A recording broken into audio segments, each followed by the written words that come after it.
भारत में retail king कहे जाने वाले किशोर बियानी का साम्राज्य मुकेश अंबानी के रिलायंस रिटेल के हाथों में आ गया है। 29 अगस्त को रिलायंस इंडस्ट्री ने किशोर बियानी के फ्यूचर ग्रुप के रिटेल, होलसेल, लॉजिस्टिक्स और वेयरहाउस कारोबार को खरीदने की घोषणा की थी।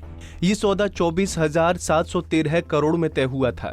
रिटेल सेगमेंट में बिग बाजार का बड़ा नाम है, जिस पर अब मुकेश अंबानी का अधिकार हो गया है।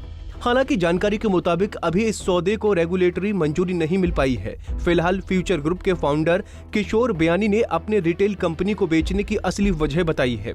बुधवार को फिजिकल रिटेल कन्वेंशन में बोलते हुए किशोर बियानी ने बताया कि कोविड-19 महामारी के कारण स्टोर बंद रहने से पहले उन्हें करोड़ों रुपए के राजस्व का नुकसान हुआ था। इस कारण उन्होंने फ्यूचर ग्रुप को रिलायंस इंडस्ट्रीज लिमिटेड यानी RIL को बेच दिया। किशोर बियानी ने कहा, मुझे लगता है कि इस व्यवसाय के साथ हम एक जाल में फंस गए। असल में ये कोविड की वजह से हुआ।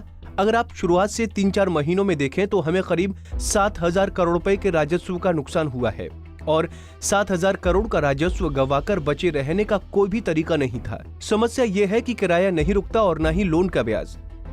उन्होंने बताया कि हमने बीते पिछले 6-7 वर्षों में बहुत ज्यादा अधिग्रहण किए, लेकिन कोरोना संकट की वजह से सब एक साथ आ गया। जब हमने ऐसा होते हुए देखा तो मुझे लगा कि हम इस कारोबार से बाहर निकलने के अलावा और कोई रास्ता नहीं है। आगे बोलते हुए किशोर बियानी ने कहा कि रिटेल विक्रेताओं के लिए अभी तक की ये सबसे खराब स्थिति है। आपको बता दें कि किशोर बियानी ने साल 1991 में अपने कारोबार की शुरुआत की थी। मेंस वियर उनकी पहली कंपनी थी, जिसे उन्होंने पहले पेंटालून और साल 1991 में फिर पेंटालून फैशन लिमिटेड कर दिया था। साल 2001 में किशोर बियानी ने भारत में पहला बिग बाजार स्टोर खोला।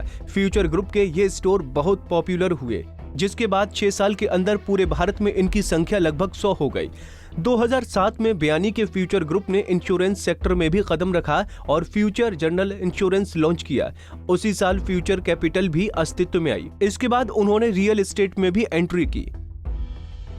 हालांकि समय के साथ रिटेल मार्केट में अन्य प्रतिद्वंदी भी उतरने लगे थे, जिनमें रिलायंस रिटेल भी शामिल थी। 2008 की आर्थिक मंदी के बाद कंपनी के कारोबार पर काफी बुरा असर हुआ और धीरे धीरे कर्ज का बोझ बढ़ता चला गया। साल 2019 के सप्ताह तिमाही में फ्यूचर रिटेल के मुनाफे में 15% की गिरावट आई थी और रेवेन्यू में 3% की कमी देखी गई थी। इस साल की शुरुआत में किशोर बियानी जब फ्यूचर रिटेल के कर्ज का भुगतान करने में असफल रहे तो बैंकों ने कंपनी के गिरवी रखे शेयरों को जब्त कर लिया था। स्टैंडर्ड एंड प्योर व फिच समेत कई रेटिंग एजेंसियों ने फ्यूचर रिटेल क्रेडिट रेटिंग्स को भी डाउनग्रेड कर दिया गया।